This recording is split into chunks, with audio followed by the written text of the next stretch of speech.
Hello hi friends, నా పేరు శ్రీనివాస్. మీరు చూస్తున్నారు ఎస్పీఎన్ ఎడ్యుకేషన్ యూట్యూబ్ ఛానల్. మొత్తంలో ఇవాళ ఈ వీడియోలో తెలంగాణ రైతు భరోసా పేమెంట్ గురించి, ముఖ్యంగా ఈ రైతు భరోసా పేమెంట్ పైన డిప్యూటీ సీఎం బట్టి విక్రమార్క గారు చాలా స్పష్టమైనటువంటి ఒక కీలక ప్రకటన, రైతు భరోసాపై ఒక కీలక ప్రకటన చేశారు. దీనికి సంబంధించి పర్టికులర్ డీటెయిల్స్ ఏంటో మనం లైవ్లో, అంటే మనకు వచ్చినటువంటి పేపర్ ఎవిడెన్స్ కావచ్చు, మిగతా సమాచారాల ప్రకారం, మనము మీడియా సమాచారాల ప్రకారం అందినటువంటి ఫుల్ఫిల్ ఇన్ఫర్మేషన్ మిగతా వాళ్ళకి వస్తాయా లేవా అని చాలామంది టెన్షన్ పడుతున్నారు. దానికి తెరదించింది ప్రభుత్వం.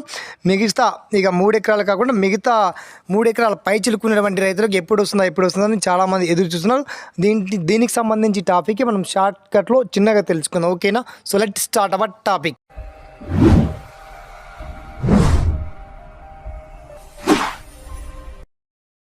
సో ఫ్రెండ్స్, ఇక్కడ మీరు స్క్రీన్లో మనం సాక్షి న్యూస్లో చూస్తున్నారు క్లియర్గా.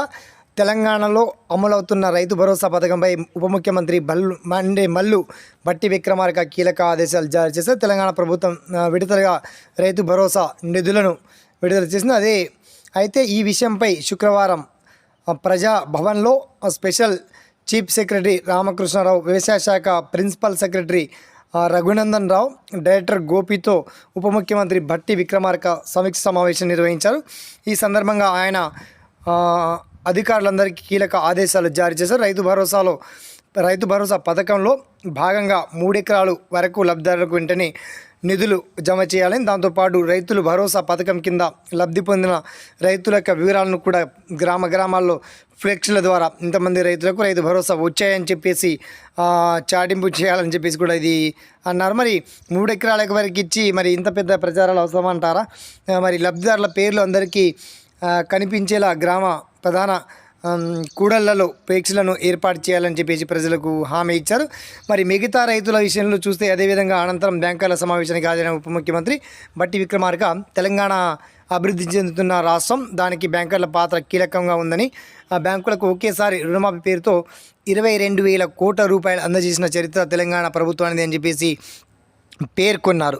ఇది ఒరిజినల్ ఇన్ఫర్మేషన్. మరి 4 ఎకరాలు కావచ్చు, 4 ఎకరాల పై చిరుకు కావచ్చు, ఆ పేమెంట్ ఎప్పటిలో వస్తాయంటే వారం లోపే ఈ పేమెంట్ 4 ఎకరాలు 5 ఎకరాలు ఉన్నటువంటి ప్రజలకు ఈ మార్చ్ ఫస్ట్ వారంలో, ఈ నెలలోనే మనకు తప్పకుండా, ఈరోజు సండే కాబట్టి నెక్స్ట్ మనకు వచ్చే సండే వరకు, అంటే మొత్తానికి వచ్చే సోమవారం నుంచి కూడా పేమెంట్ క్రెడిట్ అయ్యేటువంటి ఛాన్స్ ఉంది.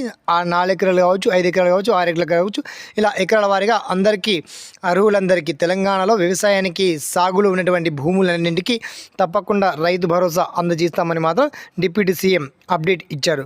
సో దీనికి సంబంధించి మీకు ఇంకా ఏదన్నా సలహాలున్నా, డౌట్స్ ఉన్నా, సందేహాలున్నా తప్పకుండా తెలియజేయండి. అండ్ ఈ వీడియోని మాత్రం ఒక 10 మందికి షేర్ చేయండి, ఓకేనా? అండ్ దీనికి సంబంధించి ఏ పేపర్లో వచ్చింది సార్, ఎక్కడ వచ్చిందంటే ఆల్ డీటెయిల్స్ అని ఆల్ విలేజ్ వైజ్గా క్లియర్ కట్గా మీకు వీడియో కింద నోటిఫికేషన్ PDF అండ్ ఈ రైతు భరోసా స్కీమ్ యొక్క డీటెయిల్స్ అని వీడియో కింద లింక్ మాత్రం అప్గ్రేడ్ చేయడం జరిగింది, ఓకేనా? అందరికీ all the best. Thanks for watching. జై